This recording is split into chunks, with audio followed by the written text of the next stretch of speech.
tardes. Ante todo, quiero dar las gracias por esta oportunidad que le dan al Banco Central para comunicarse con una audiencia más amplia y dar razón de su política monetaria y cambiaria y en general los resultados de la economía en el 2023. ¿Qué podemos decir nosotros? Bueno, el Banco Central tiene ciertos objetivos.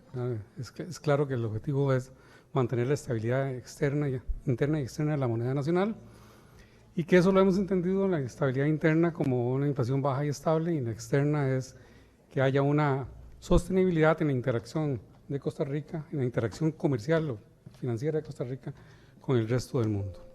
El banco tiene un objetivo con su principal instrumento, que es la tasa de política monetaria, y que hay un conjunto de instrumentos, un conjunto de instrumentos y mecanismos de transmisión, y que el tipo de cambio es simplemente parte de ese mecanismo de transmisión, no es un objetivo del Banco Central para obtener, que interactúan con otras variables económicas para obtener al final de cuentas el resultado buscado, que es la inflación. ¿Qué se hizo en el 2023? Bueno, ante la reversión de los choques inflacionarios, hubo una reducción de 325 puntos base de la tasa de política monetaria, una gestión muy activa en el MIL para esterilizar los excesos monetarios por la compra de divisas y posteriormente trasladarlos a figuras de más plazo en los bonos de estabilización monetaria. Someter a las cooperativas supervisadas es algo que empieza ahorita el 1 de abril al encaje mínimo legal, y un cambio en la composición de los instrumentos que las entidades sujetas a la reserva de liquidez pueden mantener esos fondos. Todo esto en un contexto en que el Banco Central pasó de oferente a demandante neto de divisas. Eso es por lo que se ha visto la mejora en las reservas del Banco Central, el banco comprando reservas. ¿Cuáles han sido los resultados que hemos obtenido con estas políticas? Bueno, el primero y el más evidente es que después de la inflación que alcanzó el 12.1, hubo una caída en la inflación que en este momento está en términos interanuales en menos 1.1. Observen que la inflación subyacente no ha sido negativa en ningún momento, no ha habido deflación en lo que es inflación subyacente, y las expectativas de tipo de cambio ubicadas en el rango de tolerancia con respecto a la meta. Obsérvese también que buena parte de la variabilidad de la inflación, cuando aumenta y cuando baja, se debe a la variabilidad de los precios tanto de combustibles como de alimentos. Esta política monetaria del Banco Central no ha sido un obstáculo para que la economía crezca. En el 2023 crecimos 5.1.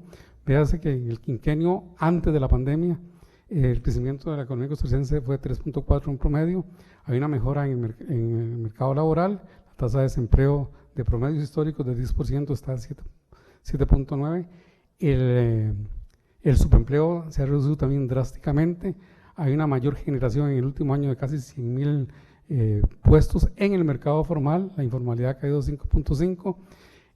Hay una mejora en el salario real con respecto al periodo prepandémico de 2.1. Y sí, hay una tasa de participación que reconocemos que quisiéramos que fuese más alta, porque está en 55.1, pero hay varios elementos que intervienen en eso: el cambio demográfico, factores estructurales de la oferta educativa con las demandas de las empresas y características socioculturales que tienen que ver con el cuidado de niños y adultos mayores. Hay algunas cosas que quisiera una vez más reiterar. Observen que tenemos de un periodo muy largo, más de 70 años, el déficit de cuenta corriente de la balanza de pagos. Hubo un momento en el que la tendencia era que tuviésemos altos niveles de déficit de cuenta corriente, lo que hacía este país muy dependiente del endeudamiento externo. Después de las reformas realizadas en los años 80 y luego en los años 90, hay una tendencia a que se reduzca ese desequilibrio de las cuentas externas. De hecho, un dato poco conocido o que poco divulgado es que en el intercambio comercial de Costa Rica con el resto del mundo somos superavitarios, lo cual tiene implicaciones sobre el mercado cambiario. Entonces hay razones estructurales de lo que está ocurriendo en el mercado cambiario. El banco, se ha hablado mucho de las tasas de interés. El banco ha utilizado activamente las tasas de interés y eso ha tenido algunos efectos sobre el mercado financiero. Lo que nosotros observamos es que en algunos periodos el aumento de las tasas de política monetaria se transmiten a las tasas activas. No necesariamente lo que ha ocurrido más o menos desde marzo, abril del año pasado, que esas reducciones se transmitan en la reducción de las tasas pasivas. Esto nos ha llevado a que la diferencia en promedio de las tasas activas y pasivas ha ido aumentando. Entonces, está en la próxima, lo que vemos es esa línea azul. Vemos que en este periodo de reducción de tasas de interés, lo que observamos es que la diferencia entre tasas activas y pasivas ha aumentado. Eso quiere decir que bajan más las pasivas que lo que bajan las activas. Y claro, hay razón y uno entiende que se hable a veces de la escasa transmisión de la tasa de política monetaria, pero hay que ver de dónde viene esa escasa transmisión y no es necesariamente por inacción del Banco Central. Siguiente, por favor. Dos detalles que quiero insistir.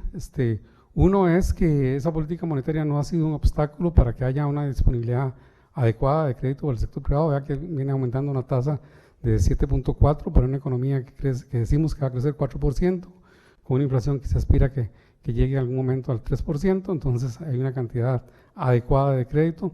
Y desde más o menos el segundo semestre del año pasado a la fecha, el premio por ahorrar en colones es negativo, lo cual desafía la hipótesis de que lo que ha habido en el país son ingresos de capitales. Eso no hay ni en precios ni en cantidades, hay evidencia de eso en este momento. ¿Qué ha pasado con el tipo de cambio? Con el tipo de cambio ciertamente hay una apreciación que puede ser alrededor de 9.5 cuando se compara con el promedio del tipo de cambio del periodo 2015-2019. ¿no? La variación con respecto a diciembre 23 a diciembre 22 fue 12.4, la acumulada, la variación fue 2.6 y la interanual de hoy, casi un año, es 7.6. A veces hablan de números de 25% y números de tipo, pero hay que ponerlo en contexto de contra qué se está comparando. Por favor, la siguiente. El mercado cambiario, vean que el precio es, lo que ha ocurrido con el precio, que es el tipo de cambio, es una consecuencia muy lógica, totalmente razonable, de mayores cantidades ofrecidas con respecto a las cantidades demandadas, y es algo que inicia más o menos a finales del 2020, con la recuperación de la economía, que dan los primeros indicios de recuperación, se recupera el sector externo, y lo que ha pasado es que al desaparecer algunas de las fuerzas que llevaban al aumento del tipo de cambio, pues la disponibilidad es mayor. La siguiente, por favor. Y aquí están algunas razones de demanda y de oferta. Uno de ellos tiene que ver con que se ha estabilizado y luego ha caído la demanda de divisas del sector público no bancario. Las operadoras de pensiones en algunos momentos han reducido su demanda significativamente de los dólares que llevaban al mercado cambiario. La reversión del choque de combustibles y materias primas, es como en demanda, y en oferta lo que ocurre con el turismo que se ha recuperado, y la inversión directa que sigue atrayendo empresas y que sigue generando empleo, que es tal vez lo que queremos hablar en la siguiente filmina.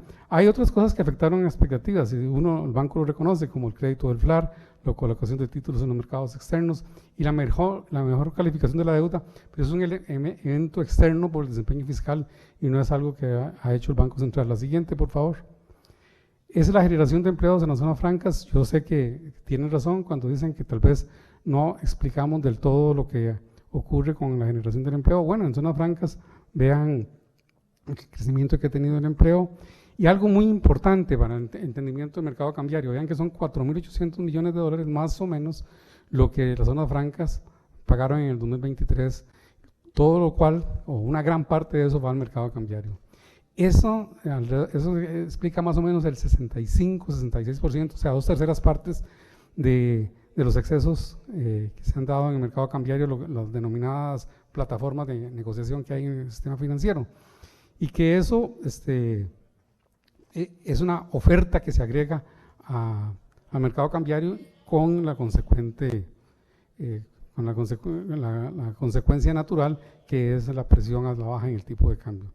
Una economía que sigue siendo atractiva para la inversión directa, entonces nosotros tenemos que los excesos de divisas en la mayor parte el Banco Central los ha comprado para reconstituir reservas, y bueno, ahí ya mostramos el pago que ocurrió el 7 de marzo de los 825 millones que se adeudaba del FLAR, y aún así se mantiene una razón producto relativamente alta desde el punto de vista histórico, pero no es el más alto, no lo es, ¿no? Efectivamente, lo que corresponde al Banco Central es la estabilidad de precios, una inflación baja y estable, y eso lo tratamos de cumplir. No quiero entrar a juzgar cuál será la motivación de otros que critican esta política, pero en materia, como usted bien lo dice, los salarios de las ocupaciones bajas y medias han mejorado con respecto a la pandemia. Durante los 2 últimos meses, más bien los niveles de ocupación han aumentado. Las encuestas, se dijo aquí algo, las encuestas muestran que el grupo de desalentados prácticamente es nulo en Costa Rica, los desalentados que buscan empleo. Hay otras razones por las cuales la gente se ha retirado de la fuerza laboral. Eso lo diría en este momento. Gracias, don Roger. Tres preguntas bastante puntuales. Usted habló de un comportamiento superavitario del balance comercial. Eso significa que entran más dólares de los que salen. ¿Eso podría entonces justificar también una baja en el tipo de cambio? Definitivamente, sí, claro. Esa sería la consecuencia lógica. Muy bien. Don Roger, ¿cuál es realmente el margen de maniobra que tiene el Banco Central de Costa Rica sobre el tipo de cambio? No, el Banco Central permite al mercado que exprese sus fuerzas cuando hay movimientos abruptos, algo que ocurre en muy corto tiempo, o vemos un comportamiento desordenado en el mercado, la ley le dice puede intervenir. Aquí agradezco que me haga la pregunta sobre las conferencias de prensa. Tal vez quisiera indicar que es cierto que en el 2022 se hicieron conferencias de prensa, recuerdo 2, uno fue sobre el nivel de reservas internacionales explicando, y el otro fue un paquete de medidas económicas, no necesariamente por el tipo de cambio, sino por lo que estábamos observando en inflación. Entonces, a veces se me acusa de una asimetría de conferencias de prensa de cuando el tipo de cambio sube o cuando baja. En realidad no hay tal. Es una respuesta más bien al comportamiento macroeconómico natural del país. Totalmente. Es lo que hemos visto, que la economía se está ajustando. Mostramos la tendencia de largo plazo de lo que está ocurriendo con las cuentas externas. El desequilibrio económico en Costa Rica hoy día es menor. Don Roger, y una última, ya para cederle el espacio a mis compañeras. ¿Qué pasaría, o sea, qué ocurriría si unilateralmente el Banco Central toma la decisión de devaluar nuestra moneda, llevarlo a valores que no le está indicando la macroeconomía costarricense? Sería una pérdida de credibilidad absoluta del Banco Central, porque estaría renegando de una política declarada, además de los efectos que tendría en inflación y en expectativas. Eso sería, digamos, como renunciar de hecho a tener una inflación baja y estable, y entonces eso sí iría en contra de los grupos de la población con mayor vulnerabilidad, porque son los grupos de menores ingresos los que más sufren la inflación, que es el impuesto más regresivo de todos los impuestos.